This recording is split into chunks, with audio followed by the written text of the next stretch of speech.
सिद्धेभ्यः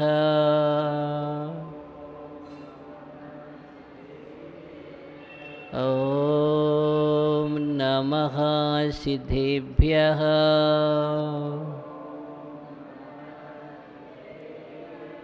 ॐ नमः सिद्धेभ्यः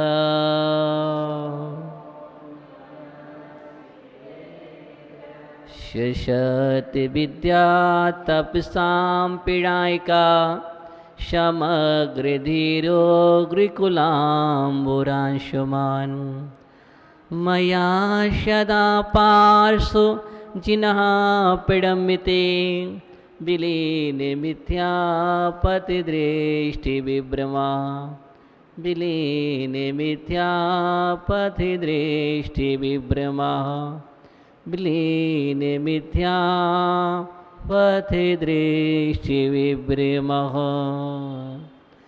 अनंत अनंत सिद्ध परमेश्वरी भगवान की, देवादिदेव पेखजराइट मूलनायक चिंतामणि पार्श्वनाथ भगवान की, शासन नायक भगवान महावीर स्वामी की, परम पूज्य आचार्य भगवान कुंद कुंद स्वामी की, परम पूज्य आचार्य भगवान गणाचार्य देवीराक्ष महामुनिराज की, परम पूज्य आचार्य भगवान विशुद्धि सागर जी मुनिराज की, डायदीप में विराजमान 3 कम 9 कोटि मुनिराजों की, द्वादशांग जनबाड़ी माता की,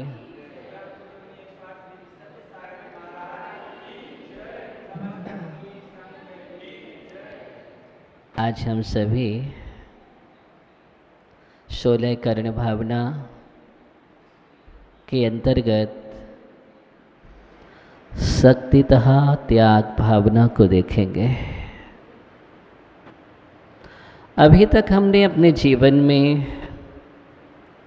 अपनी दृष्टि को विशुद्ध किया, आत्मदृष्टा बनकर के महाविनय से संपन्न होते हुए शील और व्रतों को निर्तिचाल पालन करते हुए अपना जीवन का लक्ष्य बनाते हुए निरंतर ही आगे बढ़ रहे थे और अवक्षण ज्ञानोपयोग की भावना युक्त हर पल ज्ञान में मेरा जीवन संलग्न है। और जब जीवन ज्ञान में होता है तो संसार के स्वभाव का चिंतन स्वतः हो जाता है। संसार के स्वभाव का चिंतन करता हुआ संवेग भावना को उत्पन्न किया और संवेग भावना जैसे ही होती है उसके जीवन में, एक ओर तो संसार के कारणों को छोड़ता है, संसार से भय होता है, तो दूसरी ओर अपने जीवन में हर्ष की लहर भी होती है। एक ओर उसका हृदय खिल जाता है, चित्त और चेतना विफलित हो जाती है। किसके द्वारा? धर्म को पाकर के। जिन धर्म को पाकर के उसका मन मयूर नाच उठता है, हृदय गदगद हो जाता है, धर्म और धर्म के फलों को सुन करके, देख करके, अनुभव करके उसके जीवन में एक ऐसा सुकून होता है जो सुकून अभी तक किसी भाव में नहीं हुआ। एक ऐसा आह्लाद आता है जो आह्लाद उसके जीवन में कभी नहीं आया। एक ऐसा आनंद अंदर में उत्पन्न होता है जो आनंद कभी भी प्राप्त नहीं हुआ है। क्यों? जैसे ही जिन धर्म को देखता है, जिन धर्म को अनुभव में लाता है, आप देखो ना, जब आप मंदिर आते हैं और भगवान को देखते हैं तो आपके अंदर क्या होता है? संजय भैया, क्या होता है क्या नहीं होता है ना? कुछ कुछ तो होता है। क्या होता है कुछ कुछ? हाँ, ओहो, कुछ कुछ का मतलब आह्लाद होता है, एक आनंद आता है अंदर में, एक उमंग जागृत होती है, एक खुशी, एक हर्ष होता है। जब भगवान का अभिषेक करते हैं ना, तो ऐसा लगता है कि मेरा जीवन धन्य हो गया। जब भगवान को हम अपने कर कमलों में लेते हैं कैसा लगता है, ओहो हो, आज ही मुझे मोक्ष मिल गया। हाँ विजय भैया, भगवान को जब हाथों में लेते हैं और निहारते हैं, हाथ में लेकर के निहारना चाहिए, निहारो, और वो दृष्टि जैसे ही जाती है भगवान के उस ओहो मुद्रा पर, तो उसका जो आभा मंडल हमारे पास आता है, अनंत जो पाप कर्म हैं वो गल जाते हैं। मालूम है, अनंत पाप कर्म।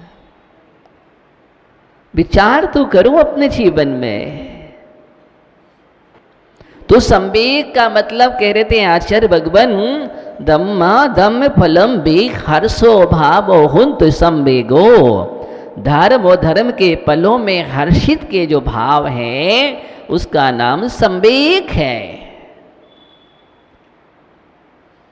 संसार के कारणों से डरना, लेकिन मुक्ति के कारणों में हर्ष होना, इसका नाम संवेग है। तो ऐसी संवेग भावना के साथ हम निरंतर कदम बढ़ाते बढ़ाते, और जब संवेग आ गया, संसार के कारणों से डर हो गया, तो संसार के कारणों का त्याग होगा। क्या होगा? अब त्याग की भावना आ जाएगी कि ये अनावश्यक है, ये हमारे जीवन के लिए अच्छी नहीं है, इनके कारण से दुर्गति होती है, इनके कारण से संसार में रुलना पड़ता है, ये दुखों के कारण हैं। और जब हम समझ जाते हैं दुख के कारण है, तो दुख के कारण के बाद क्या कारण को जोड़ के रखना चाहिए, संग्रह करके रखना चाहिए? बोलो। हमें ये पता है कि ये इसके कारण से दुख होता है, फिर भी हम उस कारण को समेट के रखेंगे अपने पास, सहेज के रखेंगे क्या? नहीं रखेंगे। हमको पता चल गया है और उस कारण को हम तत्काल अलग कर देंगे। कर देंगे कि नहीं कर देंगे? अथवा हम उस कारण से दूर हो जाएंगे। आपको पता है कि आग में हाथ डालने से, चिकी भैया, हाथ जलता है, जलता है कि नहीं? तो क्या करोगे आप? अग्नि में हाथ डालोगे? नहीं डालोगे। पक्का ना? फिर भी तो डाल रहे हो। अभी भी तुम राख की आग में हाथ डाले हुए ही हो, अभी विषयों की ज्वाला में तुम हाथ डाल करके रखते हो, अभी भी कसाय की अग्नि तुम्हारे अंदर जलती है, और कसाय की अग्नि में तुम अभी भी हाथ डाले हुए हो। जबकि पता होना चाहिए ये विषय कषाय जो है ये सबसे बड़ी अग्नि है, आग है, और आग आग होती है। आग क्या करती है? जला देती है। ऐसे विषय कषायों की जो आग है हमारे अच्छे अच्छे गुणों को खाक कर देती है, जला देती है। इसलिए हमको ये पता चल गया कि विषय कसाई आग है, इसलिए आग में मुझे जलना नहीं है, उस आग को दूर से छोड़ देना चाहिए। लेकिन ज्ञानी दुलीचंद जी फिर भी ये क्या कर रहा है? बार बार सर्प के मुख में उंगली डाल रहा है। समझाने के बाद भी सर्प के मुख में उंगली डालना बुद्धि मानता है तो बुद्धू मानता है। क्या है? बुद्धिमानी। सर्प के मुख में उंगली डालना बुद्धिमान नहीं, वह तो बुद्धू है, बुद्धू। और ये मनुष्य जीवन बुद्धू बनकर के जीने के लिए नहीं मिला है, बुद्धिमानता के साथ जियो। किसके साथ जियो? बुद्धिमानता के साथ जियो, तभी हमारे जीवन में आनंद आएगा ज्ञानी, तभी आनंद आएगा।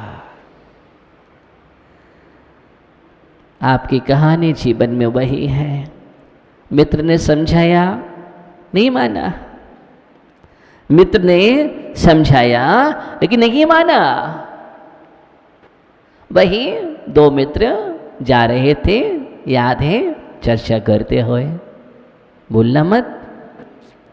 और दोनों मित्रों में चर्चा चल रही थी, रेगिस्तान में जा रहे थे चर्चा करते करते, लेकिन उसमें एक अंधा था और एक आंख वाला था। याद करो,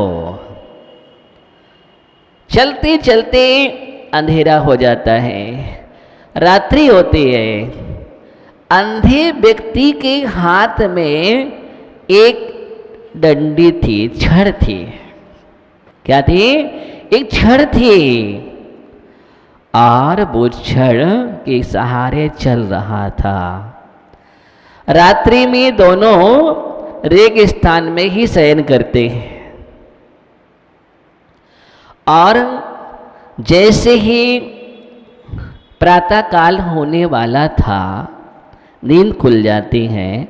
अभी अंधकार था, प्रकाश नहीं हुआ। इतने में अंधा व्यक्ति जागृत हुआ। अंधा व्यक्ति जागृत हुआ, लेकिन जागृत होकर के जागृत नहीं हुआ। आंख खुली, लेकिन उसकी आंख नहीं खुली। ध्यान देना। और उसने धीरे धीरे अपना हाथ फैलाया, किसके लिए? उस छड़ी के लिए। ये छड़ी कहाँ है? और हाथ फैला करके उसके हाथ में एक छड़ी आ गई, और वो छड़ी बहुत उसके हाथ में एकदम चिकनी लग रही थी। क्या थी? चिकनी थी। और उसने सोचा कि मेरी छड़ी तो चिकनी थी नहीं, और ये चिकनी है, हो सकता है मुझे दूसरी छड़ी मिल गई हो। कोई बात नहीं, और उस छड़ी को उसने पकड़ लिया। हुआ यूं, जैसे ही जो आंख वाला था, जो मित्र, उसकी आंख खुलती है, वो आंख वाला था, आंख उसके खुले थी। और उस आंख वाले मित्र ने जैसे ही देखा, तो उससे कहा, हे मित्र, तुम हाथ में क्या पकड़े हो? इसको फेंक दो। जो हाथ में तुम पकड़े हैं वो अच्छी वस्तु नहीं है, इसको फेंक दो। ओहो हो। जैसे ही आंख वाले मित्र ने कहा, तो अंधे मित्र ने कहा, मित्र, तुम ऐसा क्यों कह रहे हो? बड़ी मुश्किल से मेरे हाथ में इतनी अच्छी लाठी आई है, इतनी सुंदर है, चिकनी है, बढ़िया है, और तुम कह रहे फेंक दो। ऐसा लग रहा है तुम्हें ईर्ष्या हो रही है, कुछ जलन से हो रही है, और तुम चाहते हो हम फेंक दें ताकि आप। कौन कह रहा है दुलीचंद जी? अंधा व्यक्ति कह रहा है। किससे कह रहा है? आंख वाले मित्र से कह रहा है। आंख वाले मित्र ने बहुत समझाया, एक भी नहीं सुनी उसने।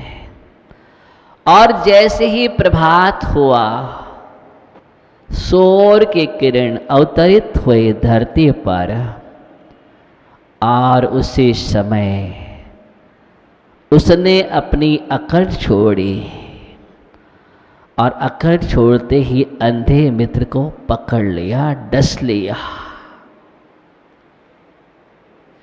क्योंकि वो कोई छड़ी नहीं थी, वो बिस्तर था। क्या था? वह बिस्तर था। रेगिस्तान में शीतकाल का समय, ठंडी के कारण वह अकड़ गया था। क्या हुआ था?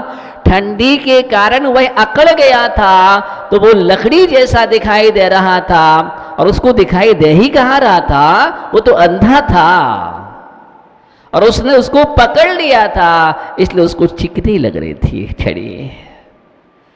और जैसे ही उसकी अकड़ दूर होती है, और उसने तत्काल अंधे को डस लिया।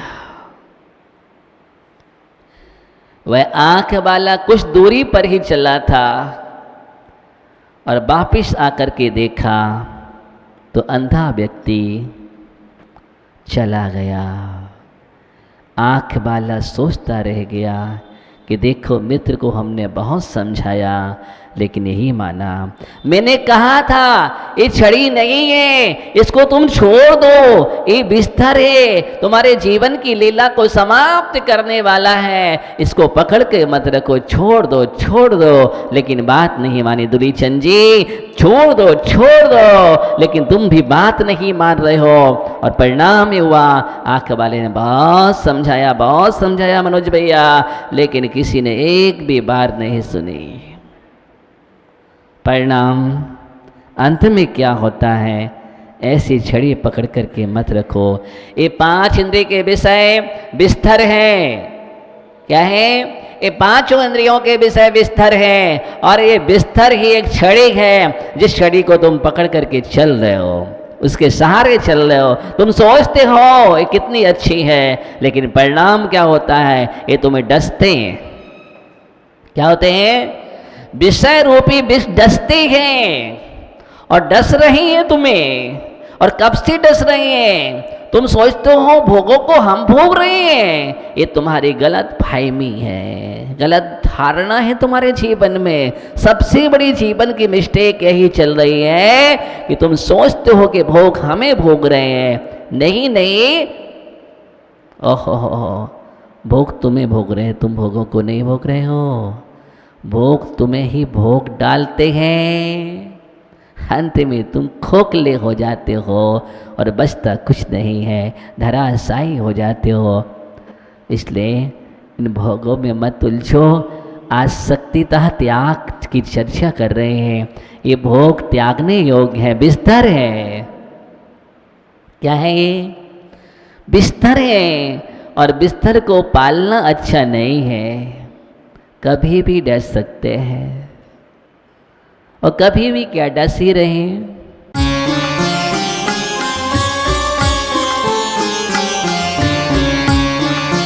कर्नाटक के